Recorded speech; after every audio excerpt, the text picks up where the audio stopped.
Hey guys, so what I'm doing today is I'm gonna do the same lecture I did in class today. Hopefully, it's a little bit better than I had. Um, Not on my A game, I think, but we'll see what we can do. All right. So, what the whole point of this, if you're looking for the P1 for this lecture, the lecture is really about how does the National Party make apartheid a permanent part of the South African government? And that word permanent, of course, is a little tenuous because we know already that apartheid does collapse in the 1990s. But again, temporarily, though, what they do from 1948 to 1960 is to create this permanence. And we're going to talk a little bit about petty and grand apartheid. I do think it really stems back with World War II. When we look at World War II, as you can read this slide, we've already kicked this dead horse, haven't we? We've talked about this a lot. But I want to point out my most important thing here is the labor, the demand for African labor in Johannesburg and other urban areas changed the migration patterns. And it's going to relax segregation. And what we're going to find out is that the pass laws relaxed. So at the apex of the war, 42, 43, as we begin to see more and more Afrikaners going to war, it creates this void in which Africans then move in. Well, I want to point out it is really important that you realize that they do not sign, they don't record that on their pass books. So all that information from the 40s into the early 50s is not recorded. So a little bit later, when we get to the abolition of the passbook law, they're going to get rid of it, and then they're going to coordinate it, and all of the documentation that they have is now going to go to a new document. Unfortunately, that means all of their migration during World War II and after will not be recorded. So therefore, they're no longer justified. And that's going to put in peril Sophiatown. Africans moved into temporary settlements such as Sophiatown. African unions began to demand more rights, such as equal pay. And what's going to happen is that as we begin to see this more and more movement towards towards African rights, it creates a backlash, if you will. And that's going to be that reactionary Afrikaner National Party movement, where they're going to view the 1946 minor strike, as Africans are demanding too much. They need to accept their progress and move on with their lives. And that's going to create that backlash. And here's where we got the Mine Workers Union. We've discussed this already. Their goal is wage equality because, again, they're putting in the work. They deserve equal pay. We see that they're connected. And this is probably another important aspect that you need to make sure. You can use SACP instead of having to write it out. But you better make sure you understand the South African Communist Party is really pushing this forward. And I realize I forgot party, but make sure you put that Y there. But it's really important you see this development.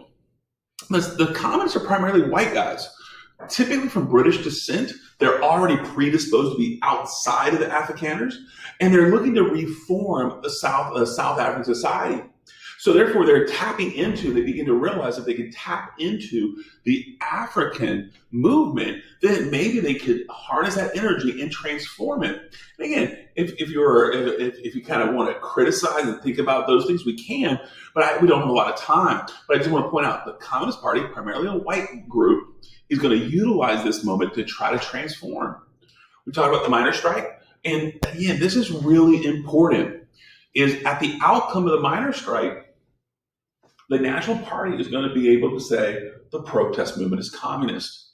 Once they're able to attach it to the Marxist communist mentality, they're going to be able to dehumanize it and reject it and alienate it. Because those people are troublemakers. Those people are coming after our liberty. And it plays really well with the Cold War. Think about how the United States is going to react.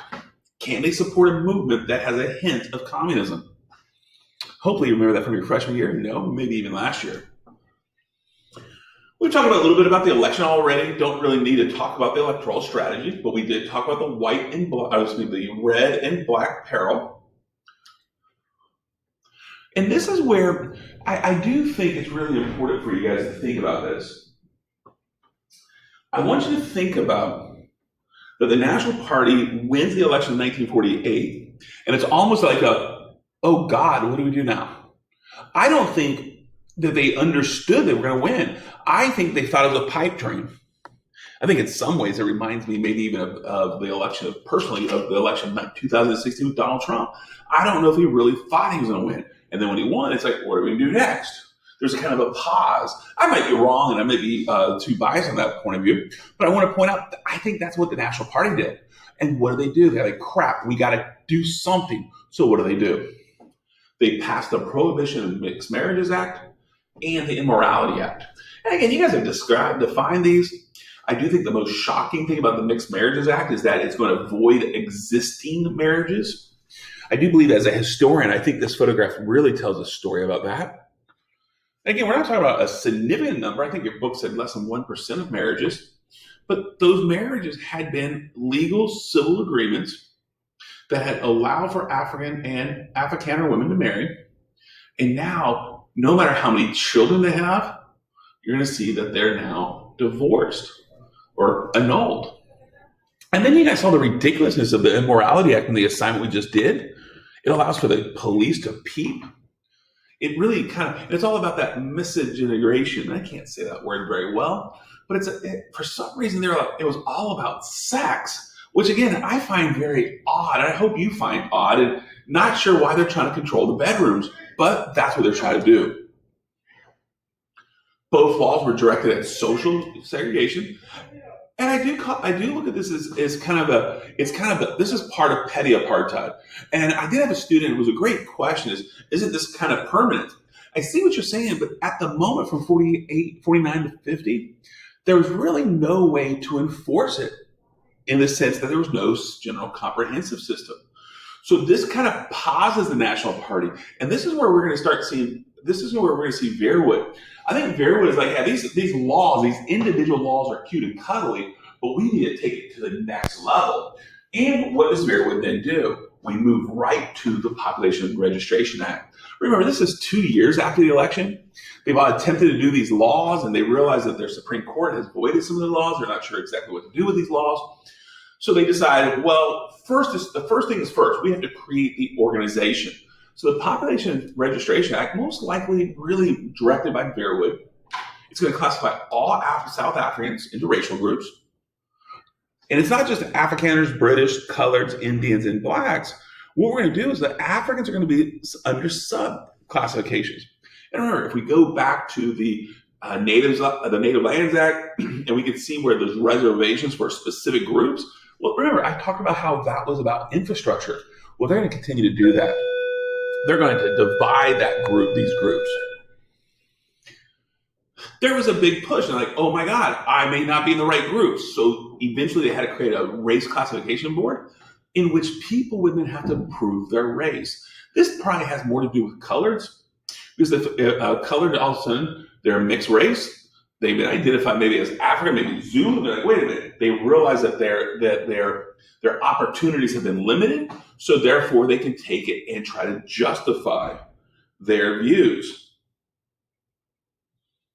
or their race so that they can gain some of their lost privilege. And again, other parts might be like Xoshas. They're like, wait a minute, we're part of the Zulus, or Zulus are Xoshas. And we see this kind of chaos. And that's kind of the chaos that we have. But I want to point out that ultimately this creates the foundation for apartheid.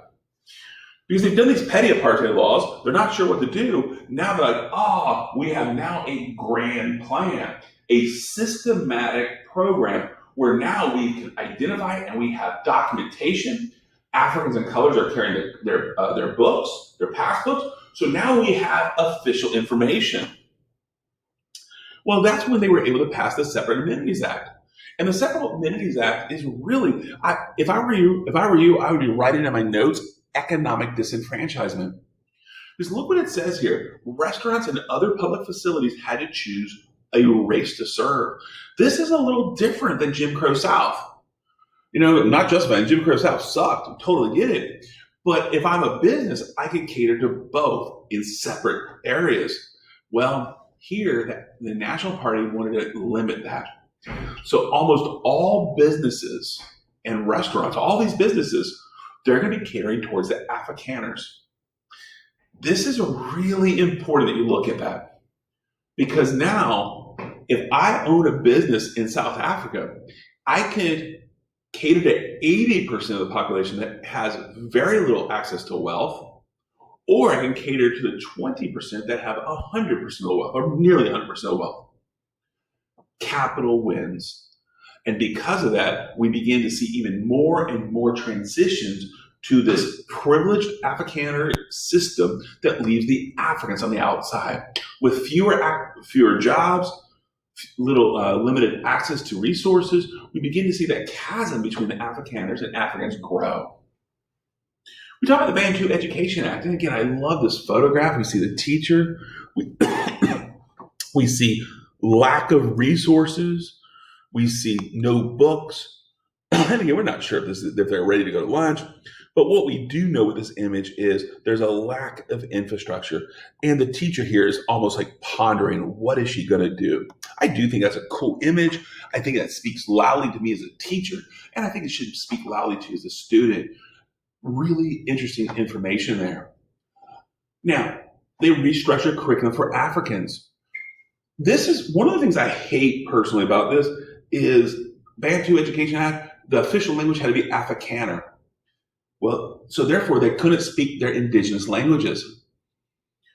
All holidays that were taught, it was a patriotic South African government. So they had to learn about Blood River as a conquering moment for the Afrikaners. So this is a heavily patriotic history for the whites that are going to be superimposed for the Africans. So think about it. So all of the holidays, all the positive things are about white. Well, what does that leave the Africans? That leaves the Africans on the outside. Education is such a valuable tool and a powerful tool. And I do believe Verwood and his cronies really realize this. And all their education to be trained to do manual labor. There's no academic focus. And I think there was a document that you saw, and Verwood's basically saying, why would we educate the African with algebra? Why give them a hope they can be more than they are?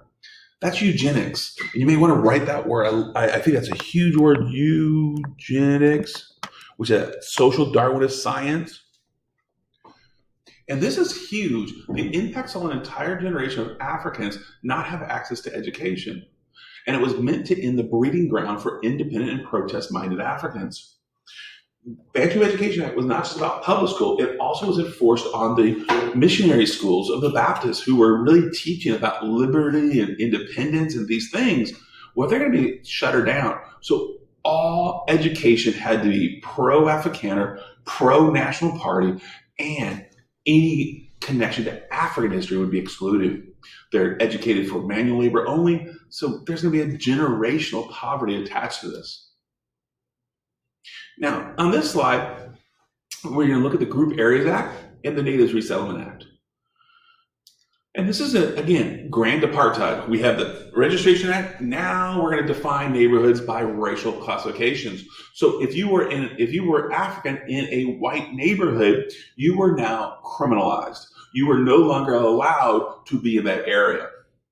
And if you were in the wrong areas, they would then forcibly move you. So this is kind of the law they were passing.